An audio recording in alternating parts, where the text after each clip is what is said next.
Hey guys, welcome to the Liberal Hive Mind, a channel solely focused on exposing the abundant hypocrisy of the left. I don't know about you guys. Now, I didn't think these two emotions could go together. I mean, it seems a little bit paradoxical, but I'm both finding it humorous and laughing and thinking the whole thing's a big joke, while at the same time being incredibly frustrated watching what's going on with this January 6th kangaroo court sham partisan witch hunt hearing. I mean, it's just fundamentally unfair. The way that they can create this primetime hearing to amplify partisan, uncorroborated conspiracy as if it were fact, with no ability to cross-examine and no ability for the defense to make its case. What we are seeing is truly despicable. All the major media outlets airing this stuff, promoting this stuff, of course social media with all the checkmark hacks piling on. The whole thing's a complete joke, but it's incredibly frustrating. This is how they do it. They don't win on the merit of issues, as we know. They don't win on the facts.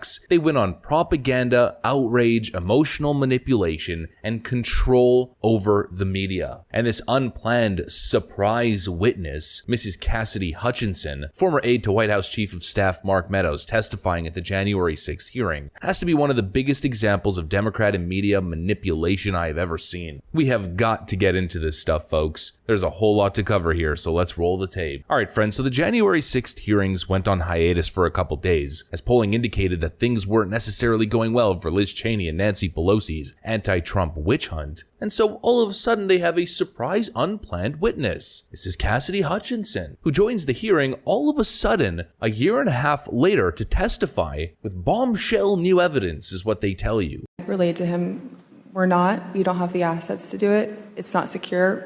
We're going back to the West Wing. The president had very strong, a very angry response to that. Tony described him as being irate. The president said something to the effect of, "I'm the effing president, take me up to the Capitol now." To which Bobby responded, "Sir, we have to go back to the West Wing." The president reached up towards the front of the vehicle to grab at the steering wheel. Mr. Engel grabbed his arm, said, "Sir, you need to take your hand off the steering wheel. We're going back to the West Wing. We're not going to the Capitol." Mr. Trump then used his free hand to lunge towards Bobby Engel. And when Mr. Renato had recounted this story to me, he had motioned towards his clavicles. And now this has to be one of the most ridiculous stories I have ever heard. Now please, I would like to understand where this is coming from. All of a sudden, a year and 6 months later, we have this wild story of Donald Trump supposedly lunging at and attacking a Secret Service agent, part of his security detail, which of course all the major left-wing media outlets are running with. Trump lunged at security detail on January 6th. Top aide testifies. They're not saying allegedly or top aide alleges. They're reporting it as fact. Trump lunged at security detail's steering wheel to get to Capitol on January 6th, aide says. "I'm the effing president." Trump lunged at Secret Service agent who wouldn't drive him to Capitol on January 6th. Vice News, of course, not even saying that top aide says or testifies. Total journalistic malpractice. But all over Twitter, all you're seeing is a bunch of leftoids taking this at face value, running with it, and not questioning any of it, as if hearsay from a random aide who wasn't even there amounts to irrefutable evidence. She repeatedly mentions Bobby Engel as the man who told her this story, the man who allegedly Donald Trump viciously attacked because he was so irate. But the question is, where is Bobby Engel testifying on the record that this is in fact accurate? Apparently nowhere to be seen. Of course, we'll have to see what happens there, but this has to be repeated because lefties don't seem to understand this. Hearsay and alleging something is not evidence, and it's certainly not irrefutable, seeing as the defense doesn't even get to defend themselves or cross-examine. When you actually start to get into the details of what Mrs. Chrissy is alleging, it shows you why cross-examination is very necessary. Mrs. Chrissy is on the record testifying that Donald Trump was allegedly being chauffeured in what is known as the Beast, which is the presidential limo, and apparently he lunged at his driver. Well, this is the Beast. As you guys can see over here, we have two figures. the president always sits in the back right seat, or the back left seat, I guess, from your perspective. What this person is alleging is that Donald Trump was so irate, so emotional, so angry, filled with such fury that he got out of his back seat and lunged at the Secret Service agent driving the car. But see, there's only one problem with that. From what I understand and from what you can see from these figures, there's supposedly a massive separator between the driver and the president who's sitting at the back, with a reinforced Boeing engineered wall and a massive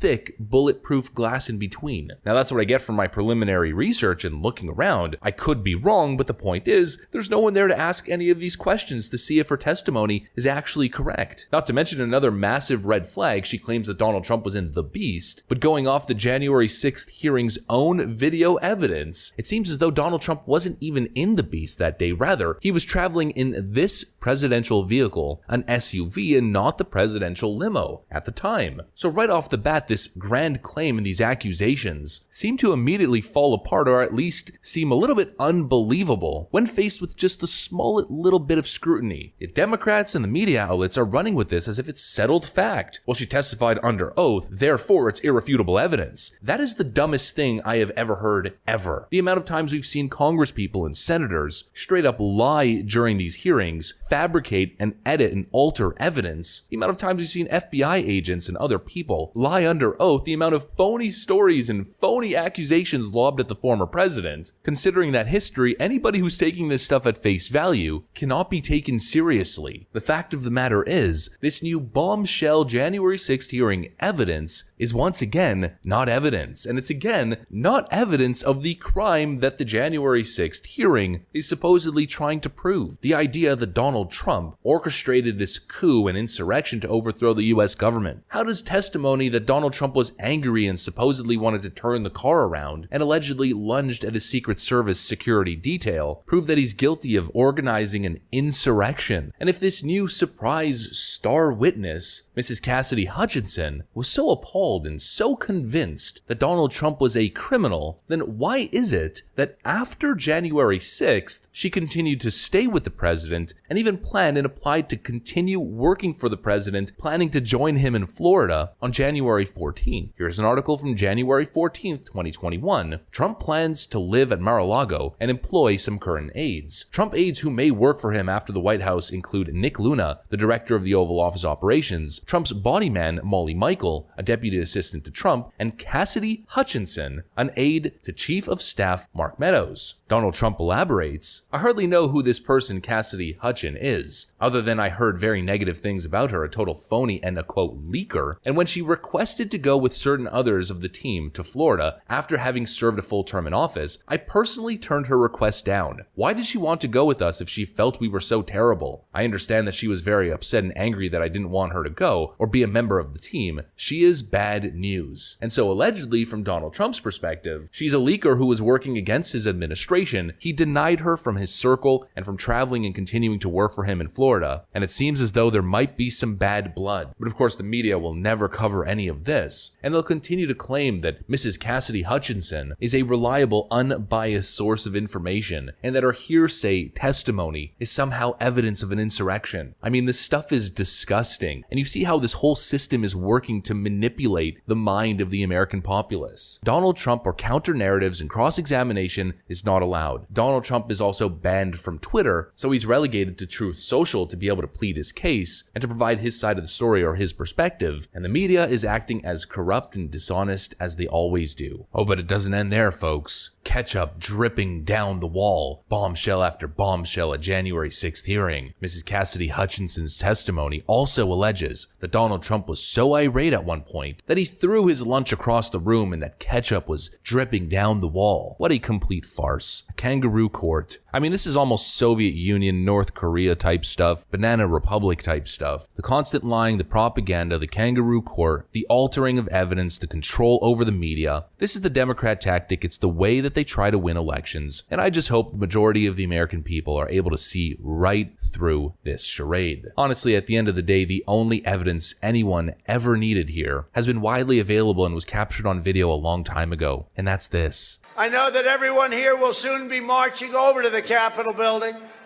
to peacefully and patriotically make your voices heard today. Thanks for watching, friends, and I'll see you on the next one.